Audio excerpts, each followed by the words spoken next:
নমস্কার। দেখুন, খারাপ ভালো এরকম পরিস্থিতি আপনার আমার প্রত্যেকের জীবনেই কিন্তু আসে।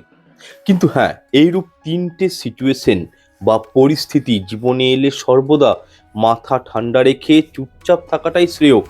নাম্বার ১, সর্বদা চুপচাপ থাকবেন যখন আপনি রাগান্বিত হবেন। Means be silent when you are angry.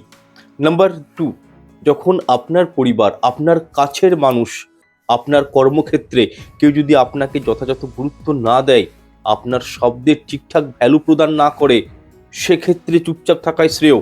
Means when people do not value your words. Number ৩, যখন আপনি কোনো কিছু অবজার্ভ করছেন, কাউকে মন থেকে শুনছেন, এই পরিস্থিতিতেও চুপচাপ থাকাই উচিত। Means when you want to listen to people